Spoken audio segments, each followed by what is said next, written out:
நேற்றைக்கு முன்தினம் ஒரு ஊடகத்தின் வாயிலாக நான் கொண்டு விடயம் என்று சொன்னால் ஒரு மன்மதி நெறி பற்றி பிரதேச சபைக்கு உட்பட்டு பெரிய கல்லாறு போட்ட கல்லாறு இணைக்கும் இந்த பாலத்தின் கீழ் பாரிய அடைப்புகள் இருந்ததை நான் பார்த்திருந்தேன்.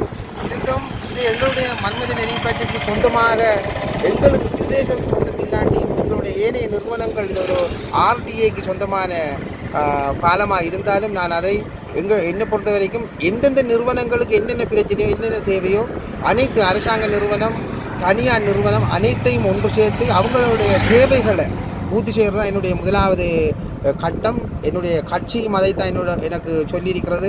உங்களுடைய தமிழரசு கட்சியில கொள்கை ரீதியாகவும் இது உண்மையில் உங்களுக்கு தெரியும். எங்களுடைய உலகிலேயே பாதி ஒரு முதுகெலும்பு என்று சொல்ல அழைக்கப்படுவது என்னென்னு சொன்னால் இந்த விவசாயம் இந்த மழை காலம் வெள்ள காலங்களில் தண்ணீர்கள் விவசாய ஒரு வயல்வெளியிலே நிரம்பி குளங்கள் நிரம்பிய பிற்பாடு இந்த தண்ணீர் நேரடியாக கடலுக்கு செல்வதற்கு முதலாக மண்டூர் தொடக்கம் ஏனைய கிராமங்களிலே இருக்கின்ற அனைத்து ஊர்களிலேயும் தண்ணீர் இந்த பாவியோரமாக போய் பெரிய கல்லாறு போத்துவாரத்தில் இருந்தால்தான் தண்ணீர் செல்வது வளமை. அது போகின்ற தண்ணீர்கள் போக இயலாமல் பாதி ஒரு அடைப்போடு தான் இந்த பாவி இருக்கிறது. 100க்கும் மேற்பட்ட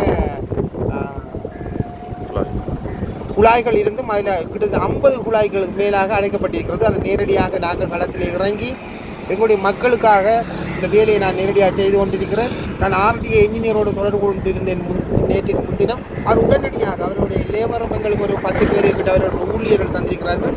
இனிவரும் காலங்களில் இப்படி ஏதாவது ஒரு பிரச்சனை வந்தாலும் நாங்கள் நேரடியாக எல்லா நிறுவனங்களையும் ஒன்று சேர்த்து எங்களுடைய மக்கள் பிரச்சனைகளை எந்தவித பாரபட்சம் நான் பெருசி அவர் பெருசு இல்லாமல் நாங்கள் அனைவரும் ஒன்று சேர்ந்து இந்த மன்மதி நெறி பற்றி இது மட்டுமில்லை, இதை விட எத்தனை தேவைகள் இருந்தாலும் நாங்கள் களத்திலே இறங்கி இந்த வேலைகளை செய்து தருவோம். இருந்தும் இதை உண்மையிலேயே வெளிச்சத்தை கொண்டு வந்த இந்த ஊடகவியாளருக்கும் எனது நன்றிகளை தெரிவித்து என்னுடைய மக்கள் சார்பாகவும் நன்றிகள் தெரிவித்துக்கொள்கிறேன். இனிவரும் காலங்களில் எங்களுடைய சேவை எந்த பாரபட்சமும் பார்க்காமல் கட்சி பேதமின்றி எங்களுடைய மன்மதி நெறி பற்றி குறுக்கமடங்கு ரயில் ஆணைக்குள்ள ஏனைய வேலைகளும் இதே போன்று சரியாக நடக்கும்.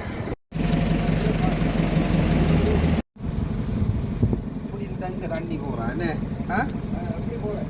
விஷயம் என்னோட சாமான் கிடந்ததுக்குள்ள நான் கண்டு வரேன்.